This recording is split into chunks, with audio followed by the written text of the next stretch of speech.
My name is Mike Fryer. I'm the pastor of Father's House congregation in North Wales, and behind me is a mountain called Mulvamai. And we're going to ask you to walk on that mountain with us on a virtual walk for life, a mission to rescue the unborn in 2020. Now, there were 209,519 abortions in England and Wales in 2019. That's the highest number since the Abortion Act was introduced in 1967. 99% of abortions in England and Wales were funded by the NHS. In 2019, 40% of women undergoing abortions had had one or more previous abortions. 17 abortions were carried out because the baby had cleft lip or cleft palate. Now, Margaret Sanger, the founder of Planned Parenthood and who promoted the idea of sterilization for the lower classes and the less educated, wrote in her book, Women and the New Race, that contraception was the only way to put an end to what she described as the horrors of abortion and infanticide. She also called abortion an abhorrent practice. During this virtual walk, you will see a young mother deep in thought. What is she thinking? What decisions has she had to make? Decisions for life or for death? We will get to know at the end of the walk. Then we will hear from Aisling Goodison, Education Director of CBR.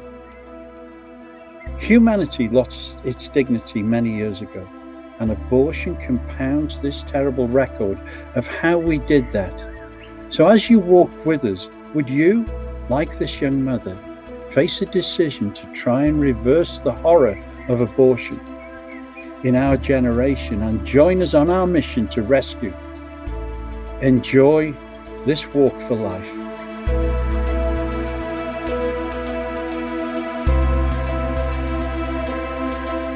Before I formed you in the womb, I knew you. Before you were born, I set you apart.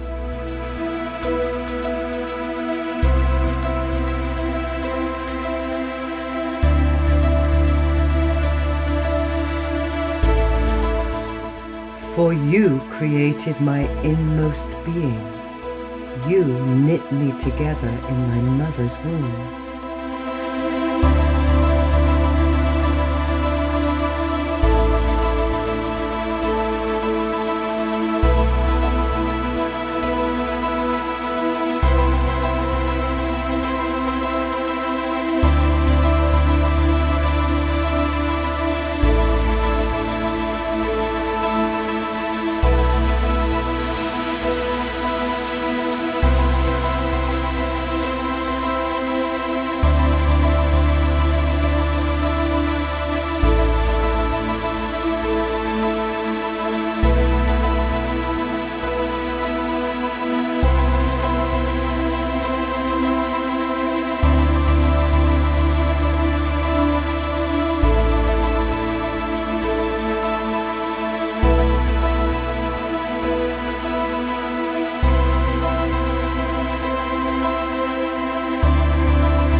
When I was woven together in the depths of the earth, Your eyes saw my unformed body.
For you created my inmost being.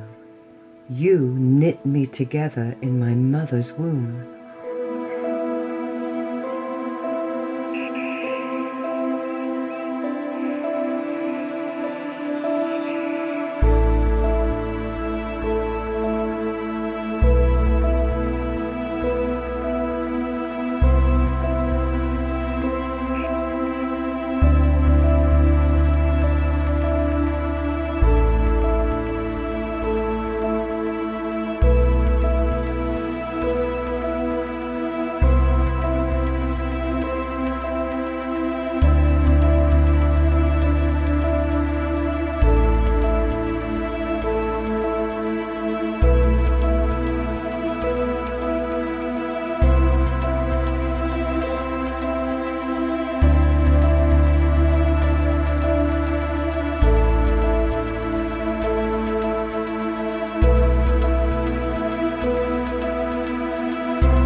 Sons and daughters are a heritage from the Lord.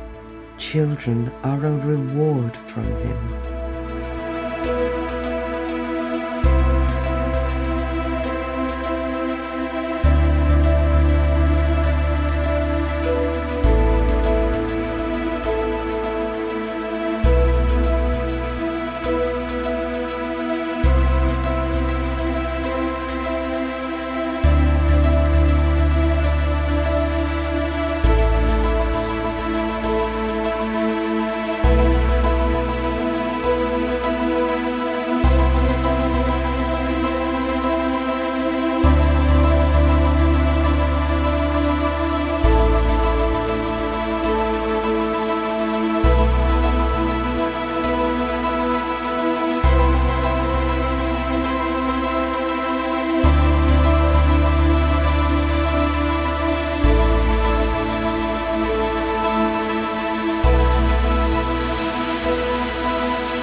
Before I formed you in the womb, I knew you.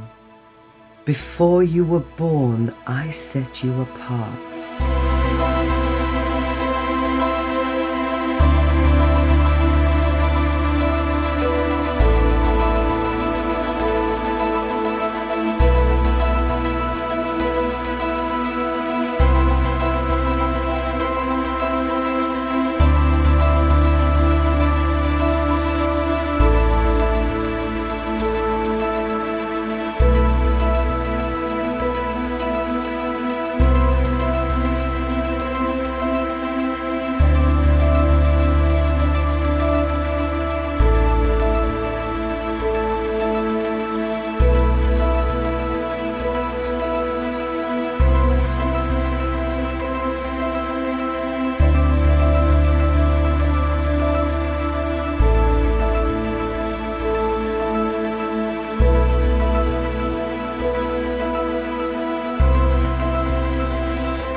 When I was woven together in the depths of the earth, your eyes saw my unformed body.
Quaked before, moved by the sound of his voice, and seas that are shaken and stirred can be calmed and broken for my regard. And through it all, my eyes are on you. And through it all, it is well. And through it all, my eyes are on you. And it is well with me.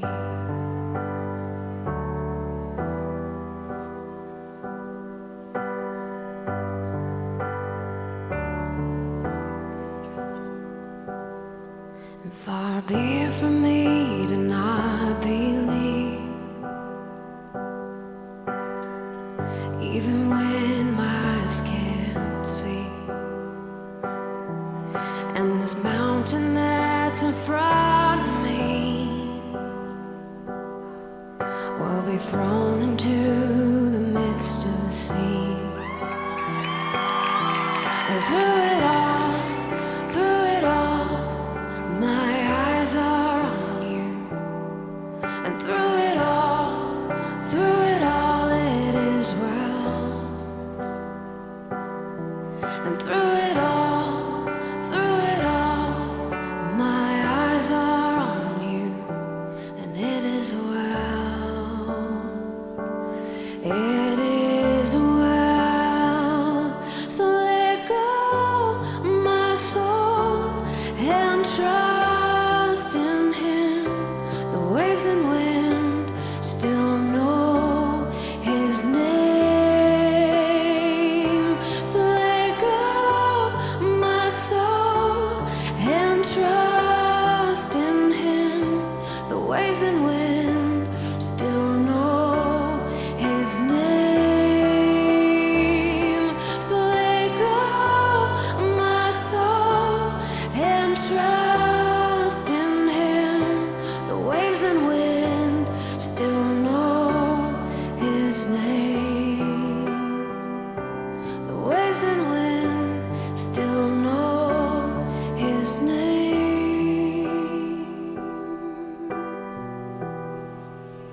And it is well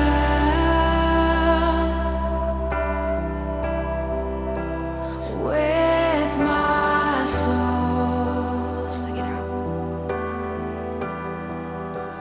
It is well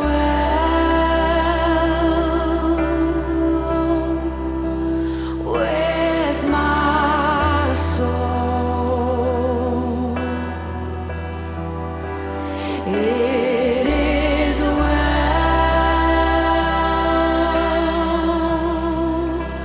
with my soul. It is well. It is well with my soul. Sing it out. It is well. Oh, it is well. It is well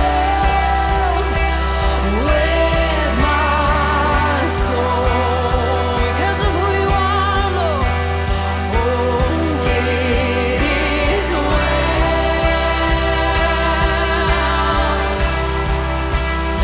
with my soul.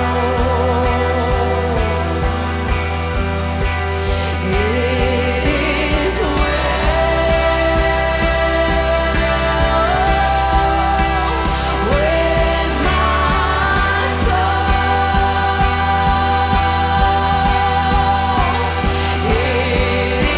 soul. For you created my inmost being. You knit me together in my mother's womb.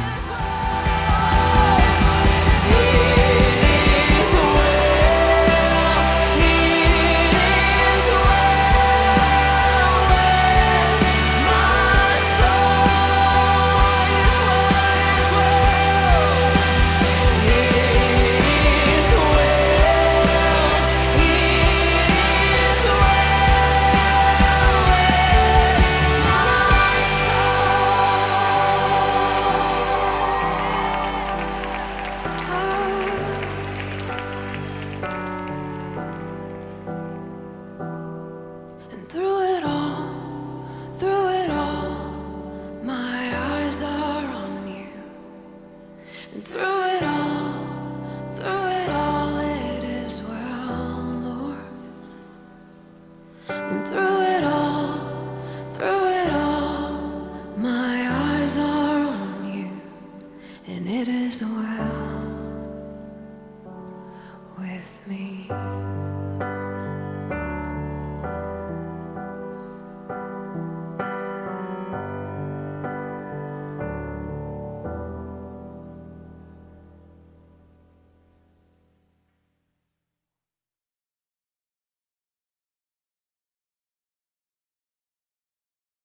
What you have watched is a beautiful illustration of a woman's journey through the emotions and turmoil she may experience when she finds out she's pregnant. For so many, the initial response is fear, is pressure, is the question, how do I solve this problem?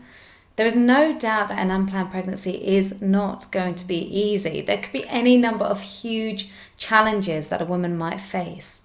But a really important question that we need to consider and ask of those who find themselves in these difficult situations is really simple. Who inspires you? Who inspires you? The people that often inspire us are those who do the right thing, even though it's hard. Those who overcome great obstacles, those who lay down their lives for the sake of another. We can ask this question of a woman who finds herself in a difficult situation, a father who finds out his girlfriend's pregnant. And we can also ask it of ourselves. Do we want to become like the people who inspire us?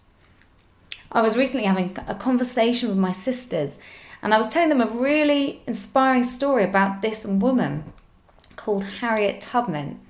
She was a slave who escaped from the plantation she worked on, and she made a 100-mile journey on foot to freedom. Once she was freed, she decided to go back to the epicenter of the danger and help others escape to freedom, like she did. She became a conductor of a movement called the Underground Railroads, and she made 19 trips on foot over this massive distance, freeing 300 slaves. Each time she did this, she risked her life for the sake of another. It's very easy to look back on people like Harriet Tubman and become hindsight heroes, thinking, oh, what would I have done in their time? I bet I would have stood up. It's much more difficult to apply that to this day and age and think, will I become a modern day hero? Will I risk my time, my resources, and my reputation for the sake of another today?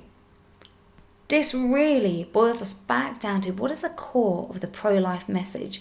Will we risk everything for the sake of the unborn? We need to be much more than pro-life in our thinking. We need to become pro-life in our actions. And what I want to talk to you about today is how we can become pro-life advocates. And advocates are those who reach people's minds and hearts with a case on behalf of an innocent victim. I was recently watching America's Got Talent, and a man named Archie Williams came onto the stage. And before he shared his talent, he told his story. In 1983, Williams was sentenced to life in prison without parole for a rape and stabbing that he did not commit. And after a decade in prison, Williams contacted a group called the Innocence Project. This project was run by lawyers who take up cases on behalf of those who have been unjustly imprisoned, and they freely fight on their behalf in the courtroom. The Innocence Project took up Williams' case and became his advocate, launching a legal fight that lasted over 20 years. Finally, in March 2019, the Innocence Project was able to persuade a judge to order new DNA fingerprint testing. And within 24 hours, the test results came back and they proved that Williams was innocent. And they implicated a man who'd committed other sexual assaults in the area. At the age of 58, 37 years after the incident, Williams was finally freed. Archie Williams was an innocent person wrongly accused. He was helpless and unable to defend himself. If it weren't for the Innocence Project, Archie would still be in prison. He needed advocates. And an advocate is someone who makes a case on behalf of someone else who cannot make the case at all for themselves. The unborn child is very much in a similar position. They have been unjustly sentenced.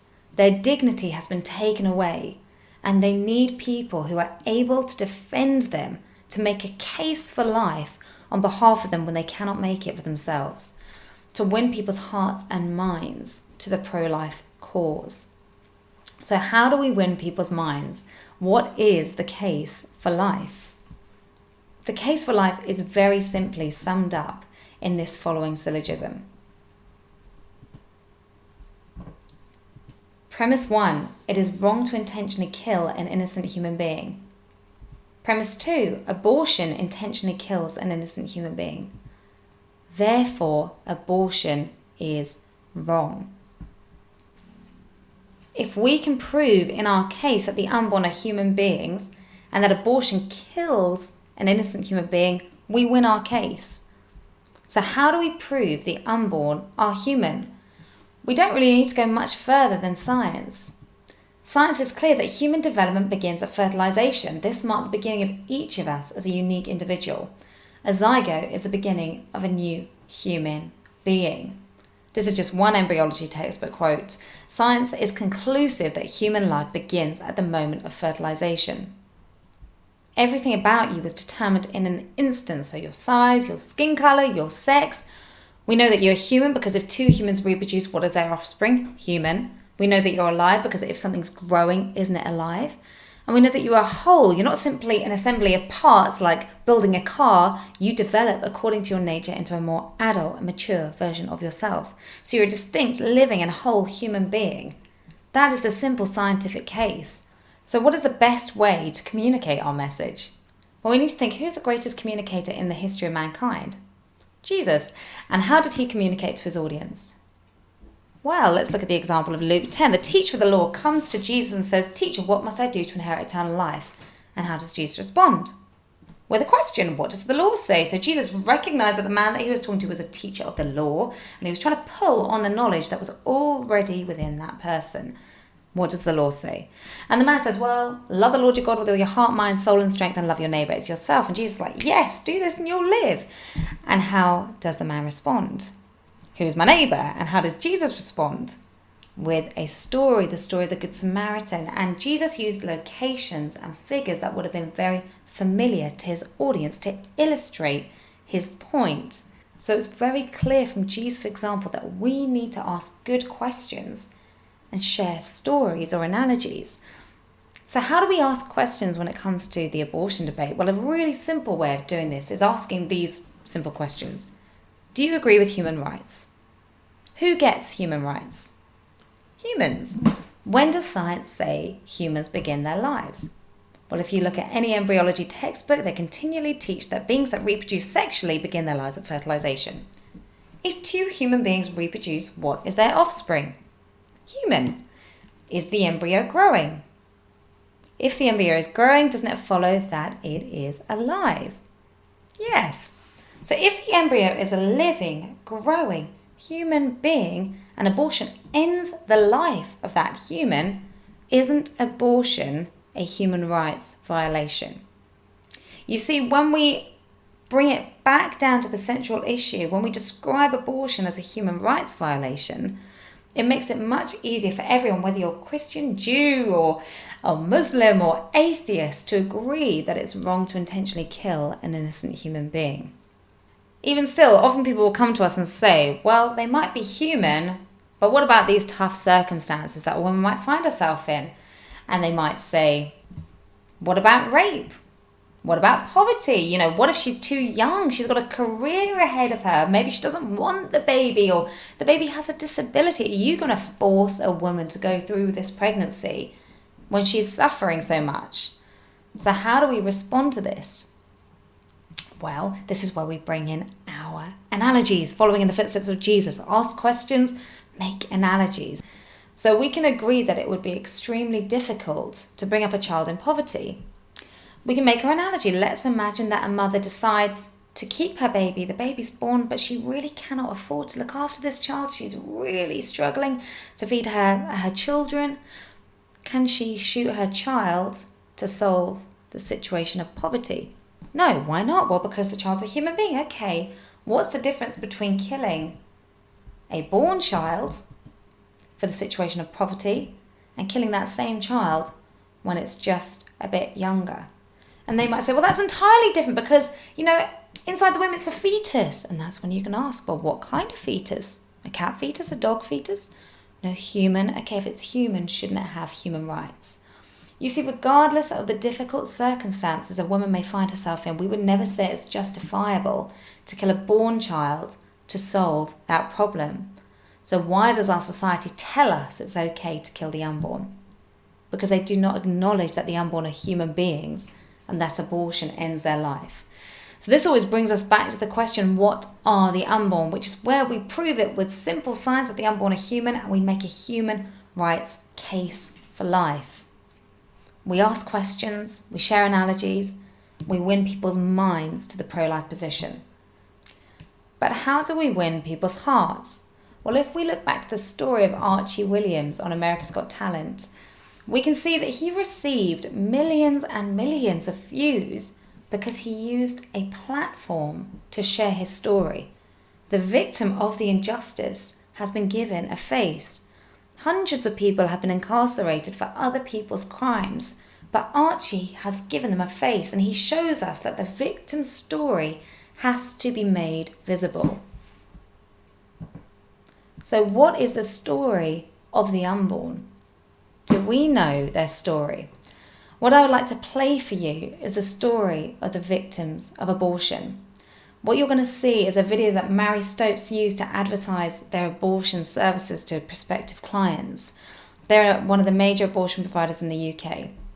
And what we've inserted into this video is the part of the procedure that they have intentionally left out, the abortion. I just want to make it clear that the purpose of showing this is not to bring any judgment or condemnation or to condemn those who have participated in an abortion in any way, but it is to provide the evidence to share the victim's story exactly as it happened. I really do encourage you to watch this and allow your heart to be moved for these people.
Injustice that's invisible inevitably becomes tolerable. Over 9 million children have lost their lives to abortion in the UK. 1 in 3 women have at least one abortion, and 1 in 4 babies are aborted. 56 million children have lost their lives this year, every single year worldwide. So how do we make their stories visible? How do we move the heart of a nation? Well, I want to look straight at the Word of God and go to a story in Judges. And in Judges 19, we read a horrific account of a traveller passing through Benjamin with his concubine. And someone in the town invited him in to stay the night with them. But wicked men from the town surrounded the house and called for the owner of the property to overturn this traveller and give him to them so that they could brutally rape him all night. The owner of the house tried to dissuade them, but they were so forceful that in the end the traveller gave his concubine. They raped her and abused her all night and left her for dead on the stairs. In the morning, the traveller came out and found his concubine dead. He picked her up and he took her back to his home, and he did something which is so astounding. He cut her body into 12 pieces and sent each part of her body out to the 12 tribes of Israel. And this message was loud and clear. If you do nothing on behalf of this victim, if you ignore this injustice, then the blood of this woman is on your hands. When the Israelites saw this, when they all received this bloody body, they said, such a thing has never been seen or done, not since the day the Israelites came up out of Egypt. Just imagine, we must do something. We must speak up. So all of Israel gathered together as one and assembled before the Lord at Mizpah to hear straight from this man about the story of the victim of this injustice. And because of that, they all went up to fight against the Benjaminites on behalf of this man and this woman. The blood of the victim was able to move the heart of a whole nation to action. And the history of social reform is built on making the invisible stories of the victims visible to society, to move people's hearts and compel them to action. So I want to share with you a little bit about social reform history, and we're going to look at the abolition of the slave trade.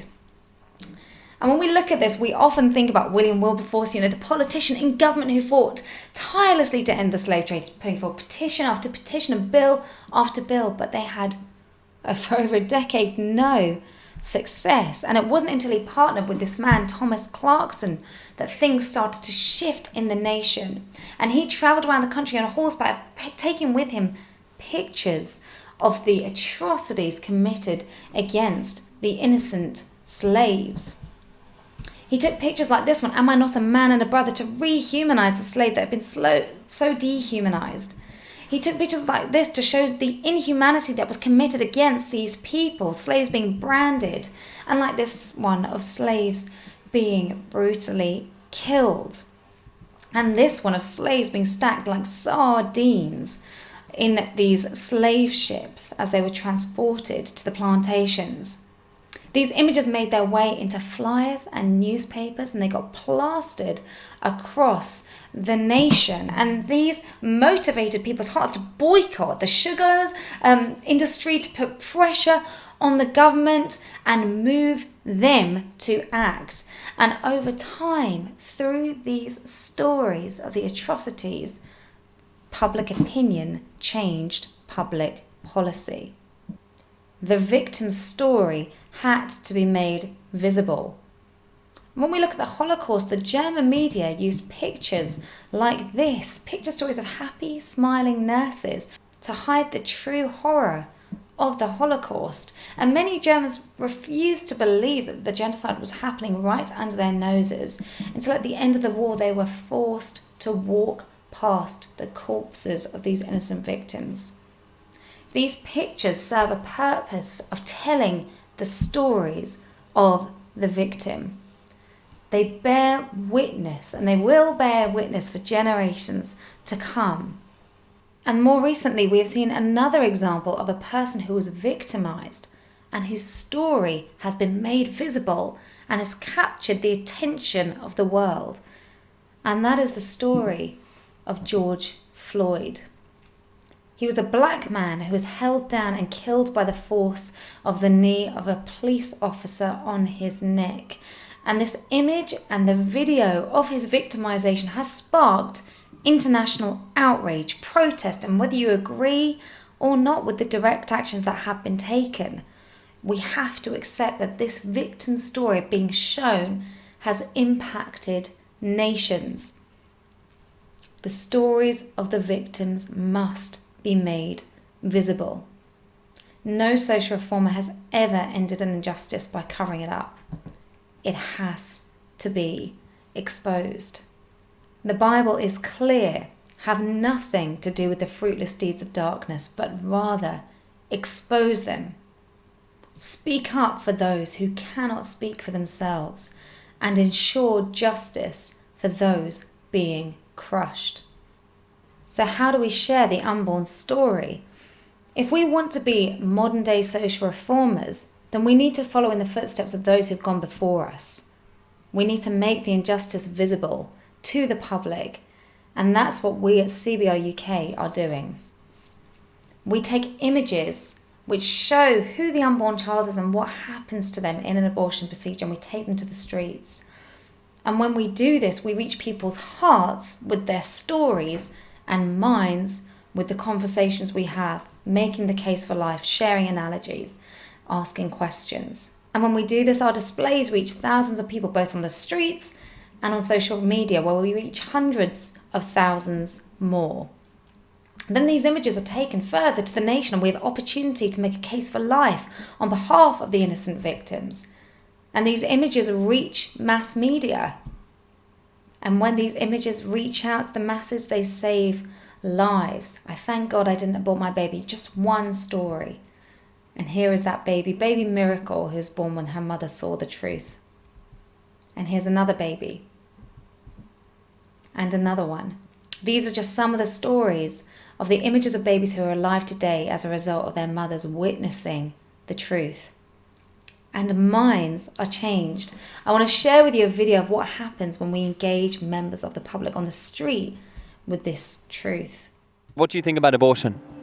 Well, I think it's right. It's okay for general people who single parents. I think it's personal choice. I think if you're in a bad situation, or for example, like underage, and it's not feasible to have the child, then I don't see anything wrong with abortion. I think abortion is an option people can take, under the right circumstances. For example, if they get raped and maybe like the kid, has a severe disability, for example.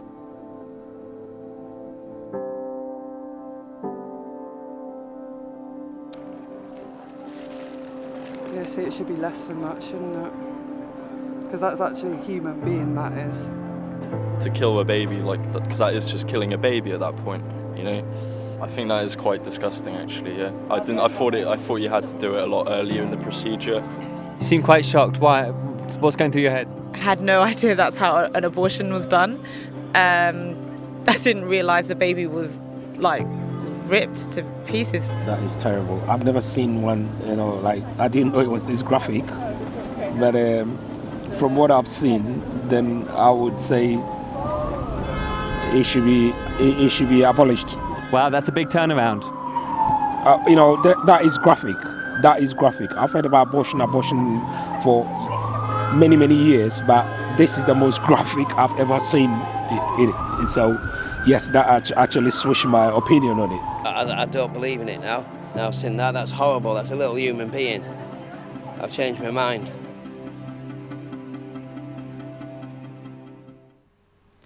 So sharing this reality changes hearts and minds.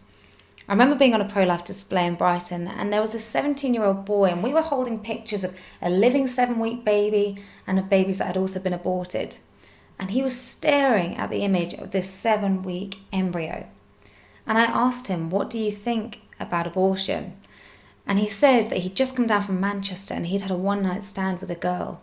And the girl was now 7 weeks pregnant. And he said she was considering abortion. And I asked him a question. Who inspires you? That same one that I asked you at the beginning. Who inspires you? And he said, my dad. My dad abandoned me and my mum when I was younger. He inspires me to be nothing like him. And so I asked him, will you abandon your child when they most need you? That question, who inspires you, pulls out the qualities and helps us to become overcomers, those who lay down our lives for the sake of another.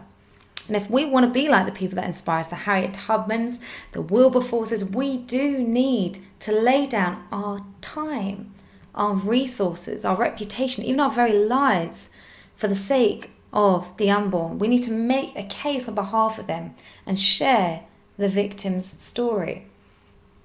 If you don't know what to do next, I encourage you to visit cbruk.org/get involved. You can join a team. You can start your own team. We have a team in Liverpool which you can join. You can invite a speaker. We do this virtually at the moment, lots of virtual talks. Invite a speaker. You can train with us online. You can visit the website, go train with us, get yourself equipped with the apologetics. And if you can't give your time, you can sponsor those of us who can invest in this life-saving work, partner with us so that together we can see an end to abortion.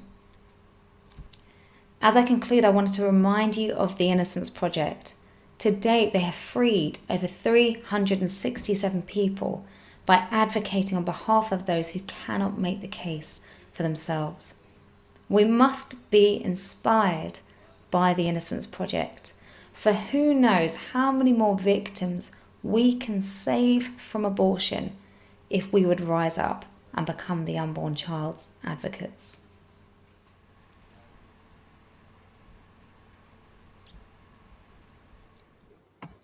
It's been really good to have you with us on this virtual walk of life over Mulbama in North Wales.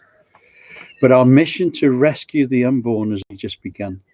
If we want to rescue the unborn of 2020, we want you to join us and become actively involved in bringing back dignity to our generation. If you want to be a member of our team of rescuers, then first of all, please share this video with all your family and friends, and then join with us by contacting me at Father's House, and we will send you a guide as to how to become a rescuer and not a bystander in what remains of 2020, thereby bringing back dignity to humanity. Thank you.